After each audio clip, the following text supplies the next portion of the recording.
Welcome to the Drip Podcast. Today's guest is a clinical nurse specialist who is the president and owner of Advancing Nursing, LLC, which is focused on creating empowered work environments for clinicians through knowledge, skills, and process change. She received her undergraduate nursing degree from Wayne State University and an advanced practice graduate degree from California State University, Long Beach. In 2013, she published a section in an ACN procedure manual on prone positioning with ARDS patients, and an article in 2019 Australian Critical Care. She is the president of the World Federation of Critical Care Nurses, a board member of the National Pressure Injury Advisory Panel, and co-chair of Baxter Healthcare and Atlas Lift Tech Clinical Advisory Board. She has also been awarded 3 fellowships for her work in critical care fellow in the College of Critical Care Medicine. Please welcome Kathleen Vollman. Well, we are here with Kathleen Vollman today. So glad, Kathleen, that you have joined us. Thank you for all you've done to help better patient outcomes. You have definitely made a difference in patient lives. You've made a difference in my life as a clinical nurse specialist. And really today, we're going to talk about how to recapture our joy. Now, we are what's called the DRIP podcast, and the P stands for practice. So this may not be our typical fluid management podcast, but I think it will definitely resonate with all of us who listen to this. So thanks, Kathleen. We want to just kind of hear from you about some things that can maybe help chip away at our soul and cause us. What are some things that maybe cause us to not be as satisfied in the workplace? Well, probably one of the largest components that I found is an unhealthy work environment. If that environment is not supportive, is not a growth opportunity for the individual, they don't feel like their work is recognized.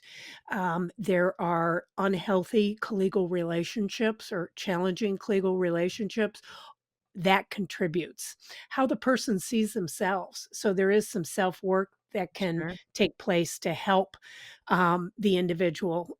Inappropriate communication, and if that's allowed, that creates a significant challenge. Change fatigue, which it's bombarding us minute after minute after minute. And one of the things we can do to overcome that, and create a more joyful, engaged environment is to participate in driving the practice through shared governance structures and things like that. Can I ask Burnout, a question about that? sure, So when we absolutely. talk about that basically having change fatigue, what can you elaborate? Are you talking about just all the changes that are constantly happening at the bedside? Yes, absolutely. Changes that happen at the unit level, the organizational level, changes that happen in the profession, the amount of evidence and data that is produced Yes. is significant. And how do we incorporate that, but feel like it's not a top down, but Mhm. it's happening at our unit level to where we have a measure of control? There are some things we can't control, So but true. there are pieces of our practice that we absolutely can participate in shaping and driving some of that change instead of having it feel like it's always coming from the top down. And Yes. then I think one of the things that can result in loss of joy in your workplace is not truly understanding how you as a professional nurse contributes to the outcomes of your patient. If you just see it as I've got to get all of these tasks done, and you miss the connection with the patient, you miss some of those independent nursing activities that you do to reduce harm. um, if you don't take that into account, then it feels like you're sludging through it, Mhm. and you don't have that unique contribution that you can take to your soul as a part of that. I think that is really a great point, Kathleen. And I think one of the things that for me, as just my ICU background, we don't always see the end result, right? we don't see always the patients who leave our unit after we have busted our tail taking care of them and see how great they're doing. And I think of that with the ER population as well, the nurses there. So they send them on after they've busted it as well to try to save this patient's life. And so I wish there was a way, we could come full circle and just be able to see everything we have done after it's happened, right? When the patients come back and they're living a full life. I think that would make such a difference. Well, and that does happen, and I remember when it happened in my unit, the staff were just overjoyed by having that individual come back with their family. One of the things that we did do, was a bereavement program. So we Mhm. did follow families, out a year. We called them within 2 weeks. We sent a grief note at 6 weeks. We sent a letter at 6 months and a letter at the 1-year anniversary letting Wow. them know, and so that connection in the cards the staff got back related to that really Mm. filled their soul because they did see the circle of grief close for Yeah. them as well as, the patients' families that they took care of.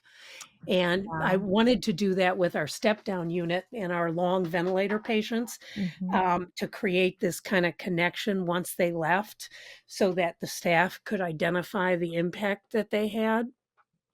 We weren't able to set that up, but what I often tell nurses is set smaller goals. Mhm. You can't always set the goal that they will, come back and see you, but set the goal that you got them up in the chair today, Right. or that they had good family time. Mhm. Something that could be achieved during your 8 to 12 hours that can Mhm. feed your soul in Absolutely. knowing that the patient's progressing and connecting with their family. Yeah. And I think if one thing COVID did help us with is uh, being able to utilize FaceTime or some way of communicating other than having to be right there, right? Yeah, opportunities for that connection, which is important. Well, and we're alluding to some of the things I was going to ask you about next. But when we talk about some factors that will help us in the workplace, keep us more joyful or more happy, I do think that what you just mentioned definitely could help. But are there more things that we can do just to be more joyful? I mean, we've all worked with that person who just is a negative Nelly, right? And if anybody's name is Nelly, so sorry. It's not for you, but you know what I'm saying. Well, We've it all worked with those and they can bring you down. yeah. So one important is the local leadership and a supportive manager, and a supportive manager is not defined by they get me everything I want. Mhm, mhm, It's defined as somebody who is consistent, that I respect, that follows through and provides the resources necessary for me to deliver that care. That's somebody I'm looking for, and congenial staff, and mhm. really learning how to address those individuals that are dragging a culture down and how to do that. And I have some ways of addressing it as a country. Actually, I think this is a worldwide issue. Mhm. Anybody who has implemented EHRs, if we can address that and the burden of the EHR, both for nursing and our physician colleagues, I think there is more joy put back in because we get to interface with the patient on a regular basis So versus a true. computer. Yes, so true. And being supported and listened to in a Mhm, form of meaningful recognition, and it doesn't mean stock options. It can be something as simple as somebody puts a note mhm. in your mailbox saying, "Thanks for the extra help today."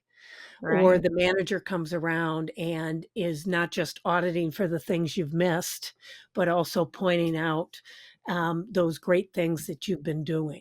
I mean, my staff used to crack up that I'd be high-fiving the bejeebies out of them when the patient got up in the chair or they were walking a Uh-huh. ventilator patient. It was like, "You go," and I'd make a Exactly. extremely big deal out of it.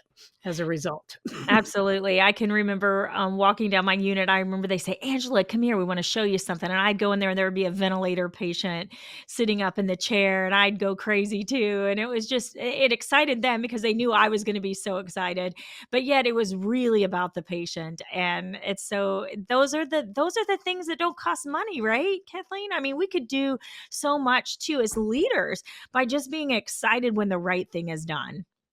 Yeah, 100%, because our environments are tend to be more negative, Mhm. reinforcement driven Mhm. than positive reinforcement driven, and I think that's Very good something point. that Very good point. we have the capability of changing. Yeah, in fact, I was just thinking, we're working on a project as medical science liaisons, and one of the things I realized with the first project that I did with a hospital was I sent all this it was a gap analysis, and I sent all this feedback on their gaps, and then I realized, "Oh my word, there's a lot that they are doing well." So I have now redone that gap analysis evaluation tool to say, what are some gaps that have been closed? Like you have some wide open gaps that need work, but look, what are some things you're doing well? And I do think that's really, really important. So thank you for mentioning that. That's really important. So when we think about all those ideas, I think those are amazing and they're great. And we really think about and incorporate all of those into our lives. When we look for places to work, I think we need to think about what is the culture, what is the environment. And I will tell you this: my son is in medical school, and he is really evaluating the culture of all the places he's going to, and he's taking it to heart. And I think that this generation doesn't just want a paycheck; they want the whole package. They want the culture. They want it to be right. Right? They want to feel good about what they do. Well, I wanted that, Mhm. and I'm definitely not of the newer This is generation, true. and I worked very hard to create it, so a lot of the lessons I've learned are through the School of Hard Knocks, as well as, reviewing the evidence and working to create a culture, that I would want to have my loved one cared in, and Mhm, that you spend half your life at work. Why not work to create an environment that makes me want to thrive and be happy in? And the only way that starts is to be aware of the culture you live in. mhm, 'Cause a lot of times people are literally not aware, and there's a couple of official tools that can provide you with statistics and mhm, structure. One is the Safety Attitudes Questionnaire that gives you an idea of teamwork and safety culture in your mhm, environment. That's a reliable and valid tool that can be found on the internet. The other is through the American Association of Critical Care Nurses, a Healthy Work Environment mm, Assessment, which is mhm, done anonymously, and then the unit gets the data back, and then they can take a look at what's working and what isn't. And I have a fun one. It's a bell-shaped curve. oh, Because neat. we've all been graded on a bell-shaped curve. So Mhm, oftentimes we don't like those people on this side of the on the right-hand side of the curve because they made our B and C look bad. But in a unit, you really like these people. They're called the positrons. oh, They're the nice. ones that are gonna be like, "Come on, guys, we can do it. We can make it happen." But on the other side of the bell-shaped curve, you have individuals called negatoids. Mhm. These are the ones that are gonna dig their feet in and go, "I am not going. It doesn't matter what you do, what you say, I'm not going." And then in the middle, you have individuals called the tweeners. Hmm, So, Angela, what I do is I then ask, in your unit, who did your tweeners hang out with? interesting. And however you answer that question tells me who's winning in your environment. If Mm, it's positrons, you got yourself a good culture, hold on to it. If yeah. it's negatoids, ooh, you got some work you need to do. And then if it's depends on the day, you got to be on an even number. And it's Mhm, important to know most units really truly only have one or two negatoids. mhm, These are the people that only complain, never participate. And mhm. anybody listening to this podcast, I can guarantee you, you're coming up with a name and a face right now. Try true. There's only 2 there's only two things that should happen to a negatoid, and that is they either shut up or they leave the environment Mm-hmm. because they become very toxic to that environment and can drag those tweeners over. So, teaching nurses how to address communication strategies around a negatoid, it's very simple. When they start yapping in your ear and complaining, you turn around and say, "How are you going to participate in fixing this?" And you get Great. repetitive about it. Yeah, turn it And I'll back make on them, right? That's right, and I'll make a promise. You do that twice to a negatoid, and if they come to you the third time, I want you to email me at kvollman@comcast.net because it won't happen. They'll try and find somebody else. So Right. there are simple strategies that we can use to begin to capture and create a better culture for ourselves. That is great. That is good stuff. And I know you have a talk that you have done before, and it was called Vitamins for the Soul or something to that Yeah, effect. vitamins for nurturing the nursing soul. Awesome. Well, can you share about some of these vitamins? We'll start with vitamin A. Sure, by the way, they're not real vitamins. So vitamin A is really about attitude and advocacy. That's one of the Mhm, A's, or that's two of the A's, because if you don't have a positive attitude, it's hard to be confident. And mhm, without a level of confidence, it makes it difficult to communicate effectively. And if we can't communicate effectively, then we're dealing with advocacy issues. mhm, And on the advocacy side of things, one of the things I've discovered is most nurses define their patient advocacy role as pushing up the chain of command to make sure the patient gets what they need, that they are the voice of the patient. mhm, But they don't see it this way. The quote from Florence Nightingale: "It may seem a strange principle to enunciate that the very first requirement in a hospital is to do the sick no harm." So mhm, they don't see their prevention strategies of preventing a pressure injury, mm. preventing pneumonia. They don't see that as part of their advocacy role, but it Interesting. absolutely is. So Mhm, broadening that. And so what does advocacy look like? One, you got to have the evidence-based knowledge. mhm, You got to have the ability to deliver the right care at the right time for the right patient. You've got to be able to communicate in a concise, data-driven manner. And Angela, what technique do we use in the clinical arena for that communication? mm. We use Sure. SBAR, Right. right? Right. Absolutely. How However, you ask the average nurse, what do you do when SBAR is not working? And they'll tell you, well, I reword things or whatever. But oftentimes they don't go beyond that. So I ask them to really think about cussing, not literally, guys. But I am concerned, I am uncomfortable, this is not safe. So if the person on the other end of the line hears that, they know that if they don't change or don't do something, that that nurse is going to move it up the chain of command. Because the worst thing that can happen is to go home with a pit in your stomach, Absolutely. because that pit in your stomach is unresolved advocacy. Mm. And Good then what stuff. do we do when we get it home? We go, nah, nah, nah, nah, nah, nah. We run it over and over in our brain, and that starts to chip away at our self-esteem. Mhm. So true. It becomes a very challenging cycle.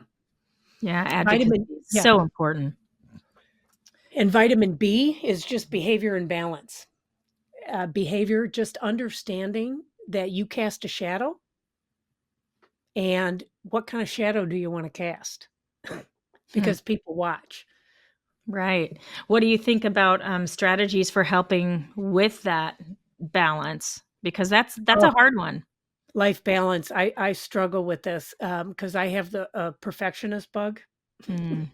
There's a quote I use: "I wake up every morning with a desire to, attain enlightenment, visit the Dalai Lama, or go back to bed." Makes it That's kinda good. hard to start the day. Sure. So, really, the balance is managing your time, because 'cause it'll Mhm. manage you. Um, find things that bring you and fill your soul as a Mhm. part of it. Um, take a look at how you're spending your time Mhm. in that piece. find partners in your workplace that will help support you for the Mhm. life of your career. I know I had a number of them. When I was having a bad day, I'd go to them and they'd be like, "Okay, it's gonna be all right. Don't Right. worry," and vice versa. So, Mhm. having that really helped. That's awesome. That's awesome. What about vitamin C? Oh, that's jam-packed, and I talked to you already about culture. Yes. Communication, I also talked to you about, but one of the things that I've discovered, Angela, is most of the time, the last communication course that any nurse took was in nursing school. Oh, very And true. we just assume that we've had magic fairy dust sprinkled over us, that we're excellent communicators. Hmm. It is a skill like any other and probably more critical than any other knowledge we Mm, hold. very valid Because point. Mm, how often do I take care of a sepsis patient in comparison to how often do I communicate? hmm. Yeah, so true. So we need that skill. We also need to learn how to manage change.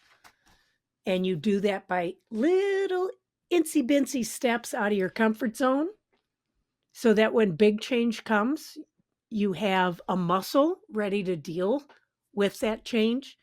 And then the last one is keeping up on your competency, getting Mm, certified, yes, really staying connected with your continued learning.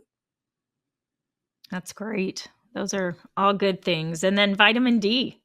Well, vitamin D is doing, taking action, basically getting out there, finding your purpose, making that happen.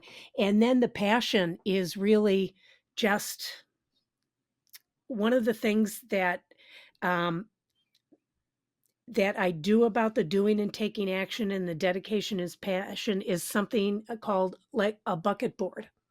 Mhm. Have you ever heard of that? Well, I was gonna ask you about your bucket board because I saw something about it and I'm like, "That seems like such a cool idea." So Now, I tell will us all tell about you, it. I don't have a physical board. It's a file.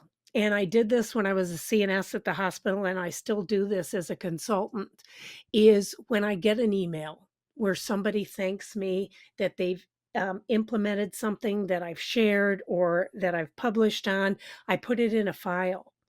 So when I'm having challenging days, Hmm. because we all do, Yes, we do. I pull that out and I look at those things. So That's major awesome. achievements on my bucket board was my prone positioner and then a gentleman whose life was saved as a result of it. And I ended up Wow. getting to meet him. And also a picture of myself out there teaching, Mhm. my induction into the College of Critical Care Medicine, my induction into the American Academy of Nursing. I did have my wedding photo up there. That didn't work out, but Uh, it was bucket it was bucket boards can change, right? that's right. It was good on the bucket board for a while. And then I also have a picture of walking across hot coals because it was Oh, something that I wow. did. Wow. Wow, that is so cool. That's cool.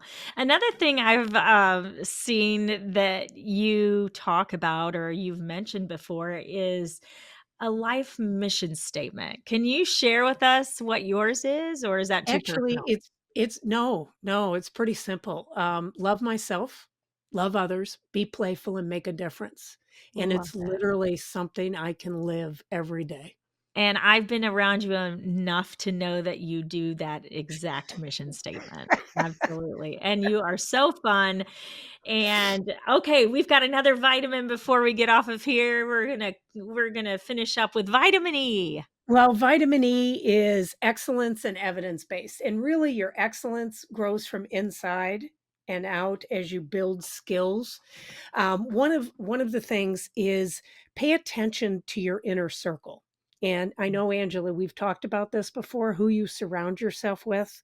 Are they Mhm, supporting you? Are they raising you up and not pulling you down? Because it is hard in this mhm, life, both mhm, personally and professionally, if you don't surround and pay attention to your inner circle and mm. always being in motion with learning. That really is how you get to that excellent spot. And the last one is evidence-based. And in this talk, I quote a lot of famous individuals. So in this last one, I quote myself. When you stand on a firm foundation of evidence to make your decision, you're on a much better platform to be able to make the right choices. Wow, that is good stuff, Kathleen. This has been great. I think we're going to close this up, but I appreciate all you do and all you are doing. And as we close this podcast today, you've talked a lot about ways that we can regain our joy. So, in maybe your last statement here, where can we start to reclaim the joy? Working on yourself. Mm. Yep. Really the personal growth, and also making sure that you have some short phrases to address the verbal abuse, to be able to shut it down, because oftentimes we're very quiet about that instead of coming back and saying, this is not professional. Mm. Conversation needs to stop, so that we hold on to our respect. Because what I've learned is self-respect and respect are deeply connected. Wow. And if our self-respect gets hammered, so what I know is when a nurse says to me, I don't feel respected, that basically means their self-respect has been hammered. Hmm. And there's many ways for that to happen. So if we start to look at that and work on that and get some tools, I think we can make a difference. And I'm going to leave you with my last thought. Leap sometimes because the net will appear. Mm. Good stuff. Good stuff. Kathleen, is there someplace we can go if someone has heard this podcast and is like, I need to find Kathleen Vollman? Where would you recommend they find you or see the awesome work you've done? I'm pretty I'm pretty easy to find. If you just remember my last name, Vollman, and you put it in Google. I used to be one in the search engine. Now I'm number 2. There's some author in California, but it's just, my website is www.vollman.com. And under my download section, you'll find presentations that I've given around the country.